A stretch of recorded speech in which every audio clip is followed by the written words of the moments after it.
कई दिनों से पुलिस एक मौलाना साहब को तलाश कर रही थी। आखिरकार कड़ी मशक्कत के बाद मौलाना पकड़ा ही जाता है। मौलाना जब पकड़ा जाता है तो मौलाना साहब से पूछा जाता है कि आपका मोबाइल किधर है।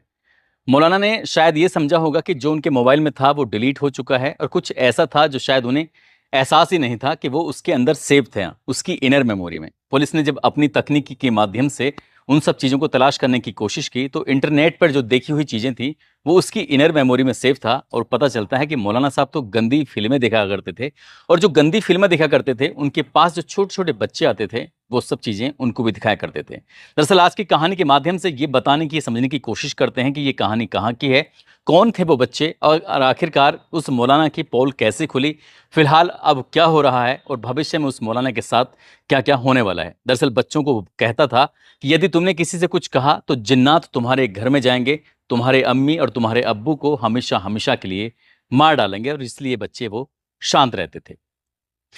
आदाब, नमस्कार, सत श्री अकाल। मैं उस्मान सैफी। आज की जो सच्ची घटना मैं आपको सुनाने जा रहा हूँ, ये सच्ची घटना है उत्तराखंड प्रदेश का एक जिला है उधम सिंह नगर, और उधम सिंह का ही एक शहर है रुद्रपुर। दरअसल रुद्रपुर कोतवाली क्षेत्र का एक गांव लगता है मलसी। बात कर रहा हूं 16 अगस्त 2024 की। दोपहर के आसपास का समय हो रहा था। एक बच्ची जो कि अभी कुछ ही देर पहले मस्जिद में मौलाना साहब से पढ़कर घर पे आई थी, थोड़ी गुमसुम थी, परेशान थी। उसकी माँ ने पूछा कि बेटा क्या बात है, तुम इतनी गुमसुम, इतनी परेशान क्यों हो। वो लड़की जैसे उससे ये पूछा जाता है वो डरने लगती है, कांपने लगती है। माँ ने अपनी बेटी को अपने पास बिठाया, उसकी मनपसंद की जो चीज़ थी उसको खाने के लिए दी, और खाने के बाद वो लड़की जब थोड़ी सी नॉर्मल होती है तब माँ पूछती है कि बेटा थोड़ा बताओ तो सही, क्या दिक्कत है, क्या परेशानी है। वो लड़की कुछ बोल नहीं पाती है। इसके बाद जो माँ होती है वो पास में जो बच्चे होते हैं उनके पास जाती है, क्योंकि उन बच्चों के साथ उसका उठना बैठना उस बच्ची का ज़्यादा था। उन बच्चों से पूछा जाता है तो वो बच्ची भी कुछ ऐसे ही घबराने लगती है जैसे कि उस महिला की बेटी घबरा रही थी। उस बच्ची से जब पूछने की कोशिश कर रही थी तो वो भी नहीं बता रही थी। आखिरकार फिर माँ वापस लौट के आती है, अपनी बेटी को और दुलारती है, पुचकारती है और ये भरोसा दिलाती है कि तुझे कुछ नहीं होगा और जो भी कुछ है तो मुझे बता दे। आखिरकार उसकी बेटी ने जो बताने की कोशिश की तो उसने कहा जिन्नात तुम्हें मार डालेंगे और अब्बू को भी मार डालेंगे यदि मैंने ये सब बातें बताई तो। लेकिन माँ ने कहा कि कोई दिक्कत नहीं है, कुछ नहीं होगा, और मेरे पास जिन्नातों को रोकने की ताकत है, मैं भी रोक सकती हूँ, मैं भी उनकी दिशा और दशा दोनों बदल सकती हूँ। जब माँ ने अपनी बेटी को ये भरोसा दिलाया तब उस बेटी ने कहा कि जब मैं मौलाना साहब के पास जाती हूँ तो मुझसे वो गंदी गंदी बातें करते हैं, यानी कि शरीर के अलग अलग हिस्सों को छूने की कोशिश करते हैं। जैसे ही उस 8 साल की बच्ची ने अपने ही मौलाना की ये कहानी सुनाई तो माँ के पैरों तले जमीन खिसक जाती है, सोचने पर मजबूर हो जाती है और गुस्से से तमतमा जाती है। मौलाना साहब के पास जाती है और जाने के बाद उनसे कुछ बुरा भला जब कहती है तो मौका पाते ही मौलाना वहां से भाग जाते हैं। अब इस बात की जो गूंज थी वो पूरे गांव में फैल जाती है। जैसे ही गांव के बहुत सारे लोगों को ये बात पता चलती है, मौलाना साहब को ढूंढने की कोशिश की जा रही थी, मौलाना भाग जाते हैं। हालांकि उस महिला को भी समझाने की कोशिश की गई थी कि जो भी हुआ है इसे शांत करो, खत्म करो, बदनामी होगी। लेकिन अगला दिन निकलता है, उस महिला का गुस्सा बढ़ता चला जा रहा था, क्योंकि उसकी बेटी के साथ जो हुआ था वो वाकई अच्छा नहीं था, भयानक था। वो सीधा नजदीकी पुलिस स्टेशन जाती है, यानी कि रुद्रपुर कोतवाली में एक तहरीर दी जाती है। और तहरीर देने के बाद पूरी कहानी बयां करती है कि मेरी जो बेटी है वो एक स्कूल में पढ़ती है। स्कूल में पढ़ने के बाद जब घर पे आती है तो उस बच्ची को पास में ही मस्जिद है, मस्जिद के ऊपर एक कमरा है और उस कमरे के अंदर मौलाना साहब रहते हैं। और मौलाना ही उस बच्ची को दीनी तालीम देते हैं, यानी कि उसमें अरबी पढ़ाते हैं, उर्दू भी पढ़ाते हैं, साथ ही नमाज के तरीके बताते हैं कि नमाज कैसे पढ़ी जाती है। लेकिन कई दिन से मेरी बच्ची थोड़ी गुमसुम रहती है, परेशान रहती है। इस तरह की जो तहरीर थाने में मिलती है, उसके बाद फिर इस जिले के जो एसएसपी होते हैं, एसएसपी के पास उस थानेदार ने बातचीत की, मुकदमा दर्ज हो जाता है। और मुकदमा दर्ज होने के बाद आखिरकार जो इसके ज़िले के एसएसपी होते हैं मंजूनाथ टीसी, वो 18 सदस्यीय एक एसआईटी का गठन करते हैं, ये जानने के लिए कि इसमें बात में कितनी सच्चाई है, कितनी नहीं है। आखिरकार इस मामले की जांच पड़ताल करना शुरू करते हैं तो पता चलता है कि मौलाना मौका पाते ही वहां से भाग चुका था। वो कहाँ का रहने वाला था उसके बारे में पता करने की कोशिश करते हैं। तो उत्तर प्रदेश का एक जिला है पीलीभीत, और पीलीभीत का ही थाना लगता है जहानाबाद। उसी का एक गांव है डोंग। डोंग का रहने वाला वो मौलाना कुछ दिन पहले तक रामपुर के शाहाबाद में नौकरी किया करता था, लेकिन बताते हैं कि वहां पर जो मस्जिद से होने वाली आमदनी थी, यानी कि वेतन था, मानदेय था, वो कम था। इसलिए उसने शाहाबाद की उस नौकरी के छोड़ने के बाद सीधा उत्तराखंड के उधम सिंह नगर जिले के रुद्रपुर कोतवाली क्षेत्र का जो गांव लगता है मलसी, उस गांव में जाकर ये करीब 2 महीने पहले वहां पर ज्वाइन कर लेते हैं। और नमाज पढ़ाने के साथ साथ अपने ही कमरे में कुछ मोहल्ले के बच्चों को दीनी तालीम भी दिया करते थे, यानी कि उर्दू और अरबी वगैरह पढ़ाया करते थे।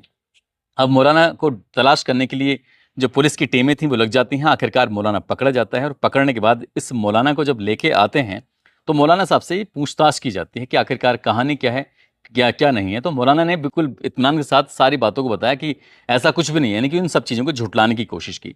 मौलाना का जो नंबर था वो बंद था, लेकिन उस मौलाना के नंबर को जो मोबाइल को जब्त किया गया तो उसे ये नहीं पता था कि जो उसने मोबाइल की हिस्ट्री में देखा था उसके अंदर सेव है, यानी कि उसके रूट वेव जो होता है उसमें पहले से सेव होता है, उसको आसानी से डिलीट नहीं किया जा सकता। और वैसे भी पुलिस के पास अच्छी खासी तकनीकें होती हैं, उस तकनीक के माध्यम से पता चलता है कि वो उसमें गंदी फिल्में, यानी कि पॉर्न साइट के पास जाकर गंदी फिल्में देखा करता था। अब उस बच्ची के साथ साथ जितने भी बच्चे आया करते थे उन बच्चों से बारी बारी से पूछताछ की जाती है, तो पता चलता है कि जो बच्चे हैं वो 5 साल से लेकर 10-12 साल तक के बच्चे हैं जो दीनी तालीम हासिल करने के लिए आते थे। मौलाना बहुत ही शातिर किस्म का व्यक्ति, जिन बच्चों की उम्र 8 या 9 साल से ऊपर होती है, खासकर लड़के, उनके साथ वो बहुत सख्ती से पेश आया करता था। उन्हें खूब बहुत बुरी तरह से मारता था, पीटता था और उनसे एक-एक चीज़ को बारीकी से पूछता था कि तुमने ठीक से याद किया है, नहीं किया है। और इस बात के आस-पास के लोगों में बड़ी तसल्ली होती थी कि मौलाना साहब बहुत सख्त हैं और बच्चों को अच्छे से उर्दू भी पढ़ा रहे हैं, अरबी पढ़ा रहे हैं। लड़कियों के लिए भी यही था, जो 8-9 साल से ऊपर की लड़कियां होती थीं, जो थोड़ी समझदार थीं, अगर किसी बच्ची के साथ कुछ ऐसी हरकत करने की कोशिश करें, तो वो जाकर अपने घर पे बता सकती थी। तो ऐसे उसमें उन बच्चियों को वो होमवर्क दिया करता था और उनके साथ भी वो सख्ती से पेश आता था। अब इन्हें जल्दी से बच्चों को आते थे और जल्दी ही घर पे 10-15 मिनट में भेज दिया करता था। लेकिन जो बच्चियां 5 से 8 साल की हुआ करती थीं, उन बच्चियों को वो अपने पास रखा करता था और उनसे बड़े प्यार से, अच्छे से बातें करना, साथ ही उन्हें अपने एसी वाले कमरे में ले जाना।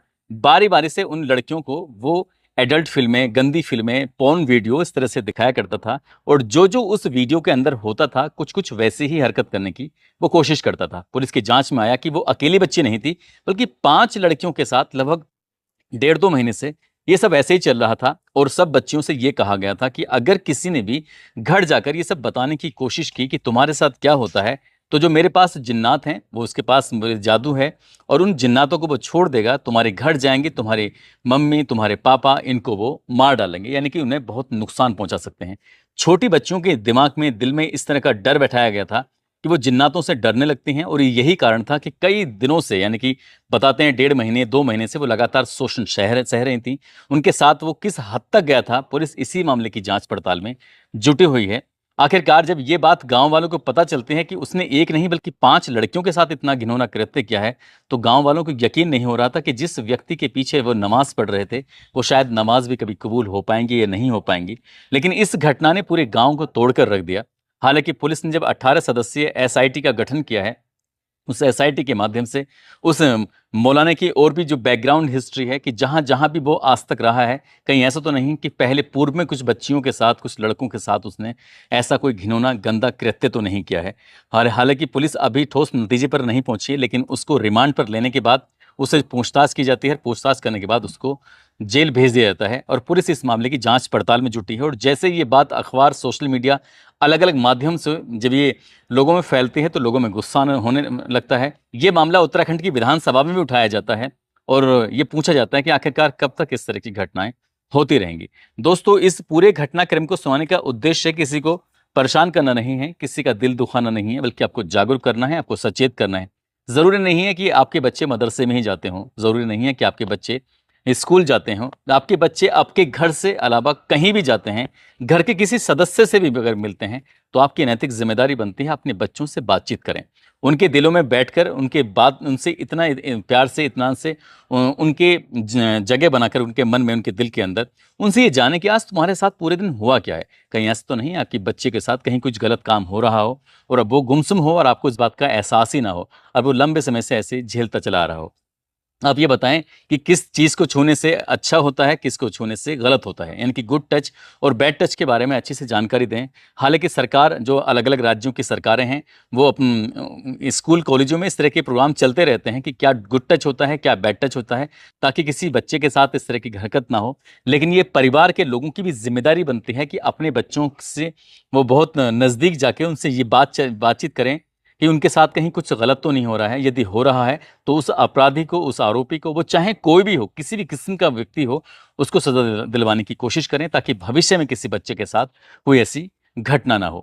दोस्तों, जाते जाते आज सीतापुर के रहने वाले हैं अनिल हसमुख, आज इनका जन्मदिन है। इनको जन्मदिन की ढेरों सारी शुभकामनाएं, बहुत बहुत